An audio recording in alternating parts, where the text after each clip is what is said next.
Cowabunga dudes got a pretty good match in the Michelangelo. Yeah, of the age that when this guy was announced, I was really hoping for a Ninja Turtle skin. I think that actually is a collaboration on the PC version, so I was hopeful that would come with it, but no such luck. Maybe one day. Um, anyway, cut off the beginning a little bit just to get this thing to fit with the scoreboard and whatever at the end. But we've got a BB heavy match, as many are these days. Tier 7-8, we've got an Ostergotland spotting for us, hopefully capping. And they have, oh, what was it, a Z-23 on their team, and then just, normal other ships. Nothing too extraordinary. Um, I really like the Michelangelo. It's a weird ship. The turret placement is very non-standard. In the middle, you don't get forward firing guns. You have to open up to fire either of your guns. I think the rear firing is slightly better than forward firing, but honestly, neither are great. They are, oh, what is it, 320 millimeter, I think, guns, the same as like the lower tier Italian battleships. I honestly find them surprisingly good. I am running Revell on this with a full secondary build, Hipper, Haruna. So I've got nothing in the guns, and I find that they actually perform surprisingly well. You'll see quite a few, some nonsense, not very good salvos in here, but some where the grouping, the accuracy, and damage is actually quite good.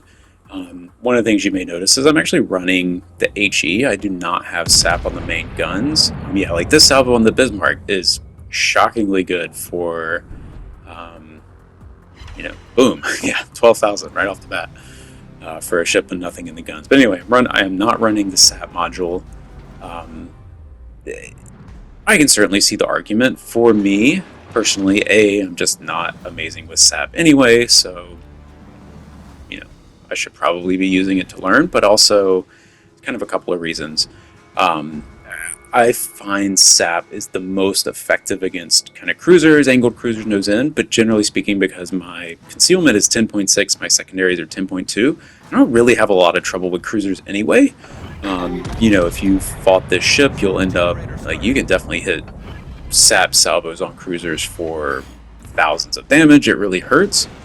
I don't generally have a big problem taking out the cruisers with just the secondaries, and then either the HE or the AP anyway, so...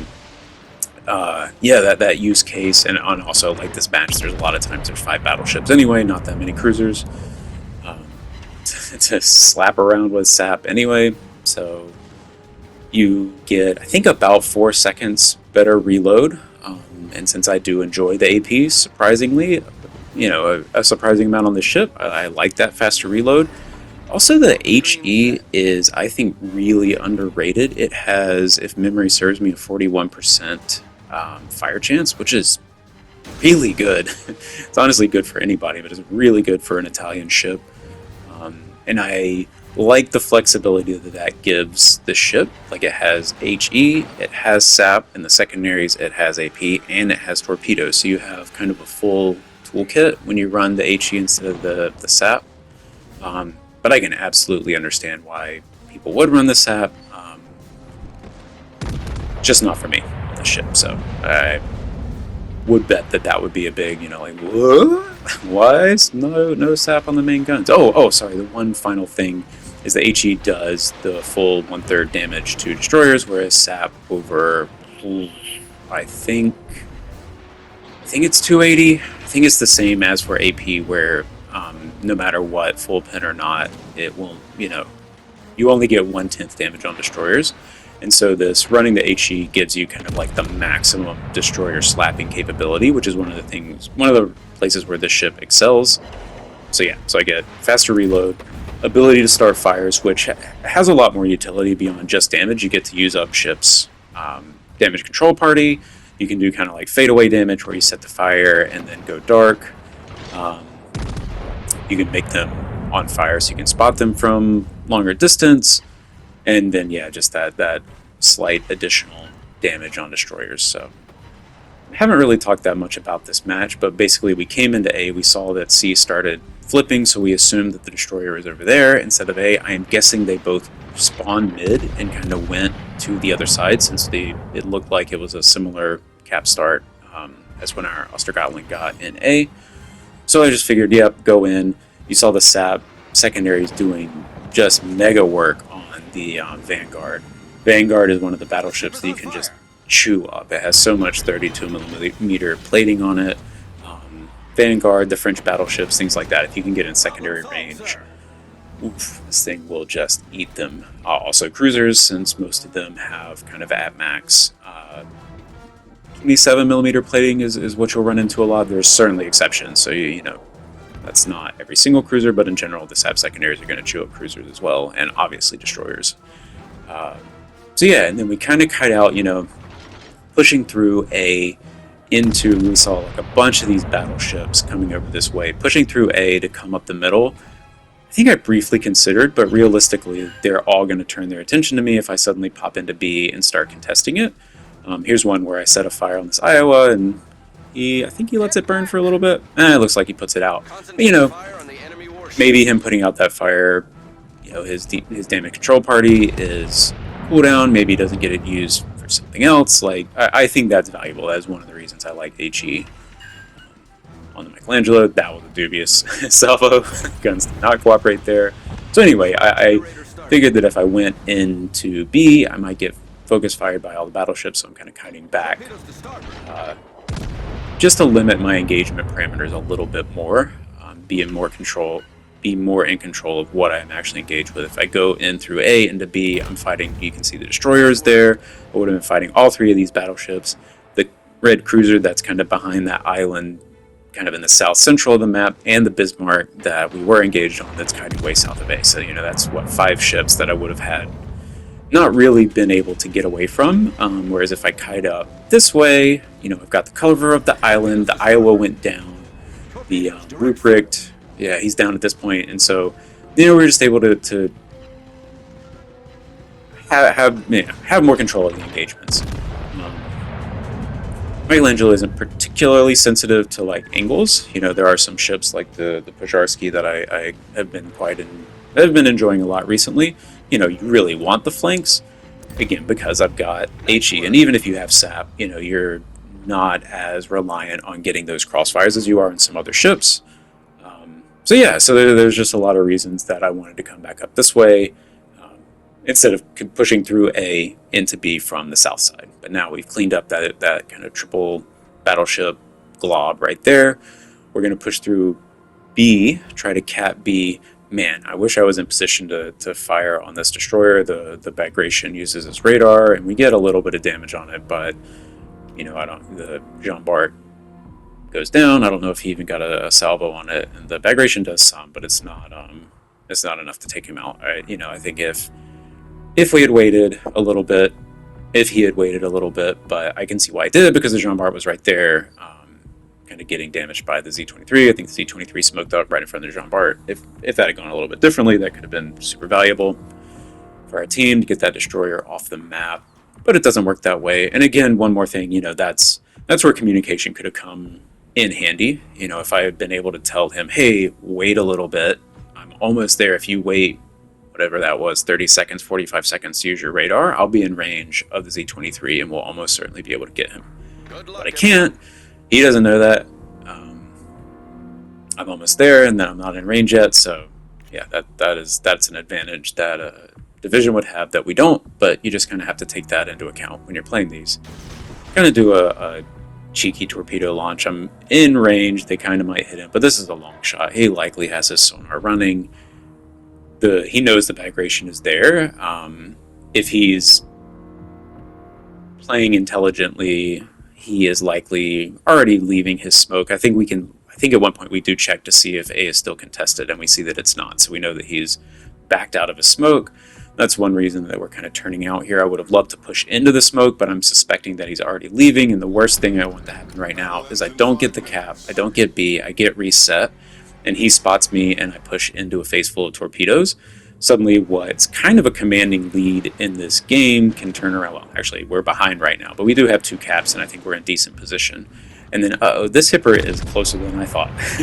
I thought he would have been up a little more, maybe closer to the Bagration, and yeah, he's right here. You saw my HE salvo took out at least one of his torpedo launchers there, which I kind of hoped for. When I shot and turned out like this, that at the very least he would need to repair his launcher to get both sets off, and it looks like he did launch both there, but they're widespread and too far behind me, so I did successfully make this turn. The destroyer's kind of shooting at me from around the edge, and I'm really not in a great spot here. This hipper being closer than I expected was, definitely messed me up. Man, the Bagration hit that is out, so I really need to angle back this way. Had to dodge torpedoes, open up my broadside. This is actually not looking good. I really thought we had a kind of a commanding position in this map, but that hipper being so close was not what I expected when I first made that turn. But he does go down. You see, we did 90,000 damage in that engagement, a lot from secondaries. Like, oof, Bagration AP is nasty. Yeah, but we can pretty much take out these ships. I'm begging this Brandenburg for help right here. But again, kind of making decisions based on the assumption that he's not going to do what I want. I've talked about that in a few of my other videos. Like, when you're trying to win the game, you most of the time that I make the biggest mistakes, biggest choice regrets in this game is when I count on a teammate to do the thing that I want them to do at the time that I want them to do it. And I think that's where a lot of us mess up, is like, oh, they're going to do what I want, so I'm going to play around that, and you just can't count on that. As we see at the end of this match, Brandenburg disconnected. So regardless of how good of a player he is, he can't do anything if he's not playing, for whatever reason. So if I had made an assumption that he was going to spot the Bagration or assist me or whatever, he's not there. He's not playing. So we dodge that set of torpedoes that looked like widespread. I'm not 100% sure from this range. We didn't get to see all of them, but that seemed pretty wide to me. So we slip right in between those. Here, I am assuming that the destroyer and Bismarck are coming up around the islands, trying to reset me, cut me off. They, at this point, need to sink some ships. So I assume that's what they're going to be. So I am trying to get around this island. I would love to capture this cap, and both for experience and to just try to solidify the lead. And then, yep, there's the Bismarck. Thankfully, with the great concealment on Michelangelo, I am out of the technicability range. Not 100% sure where the destroyer is at this point. He may have been scared off by my secondaries. He may just be turning around and he just doesn't quite have vision yet. Like kind of behind some of the islands. Who knows? So I'm going to set Nestle right here, try to make sure I don't overshoot. So I've slowed down a little bit, and then I keep, if you watch my throttle, I'm kind of like, oh, should I go? Should I go? Nope, wait, I want to make sure I get it. Hold on. Let's go slow and then cap it, and then we're out of here. All right, we got this thing. At this point, I really would like to sink the Bismarck. I'm on the extra points. But again, to the point, I am just always nervous about leaving the game in the hands of not me. I've said it before, I'm certainly not the best player. There are absolutely best players out here. You'll see me make mistakes. I will try to, admit to them and point them out as hopefully learning for myself and anyone else who does happen to watch this. But also, I'm in control of what I do. I'm not in control of what anyone else does. So if I want to win a match, it's kind of up to me. If I want to win it, I can do things to try to win it to the best of my ability. I can't do that for anyone else. So I'm going to try to stay alive. But I would like some cheeky reset points on this and maybe sink him. I noticed that he's there. He doesn't have all his guns on me. So we're just going to fire anyway. Oh, man. No fire, lackluster damage from the HE. Maybe this is a position where, or an instance where the sap would have been better. Like an angled Bismarck. Oof, close one. Angled Bismarck. Maybe the sap is a better choice there, but maybe he's also fully saturated from being low and whatever. I don't know. Again, sap. I would love to mess around with more, but also consistently find that it just doesn't quite do what I want. No fire. He squeaks away with a tiny bit of health. Fine. It is what it is. At the end of the day, great game. A lot of ribbons. I just love the ship, the flexibility, the smoke, the heals, guns. Oof. Ouija, secondary XP, come on. It's not a 2900 XP game. Where's XP? But anyway, GG, have fun.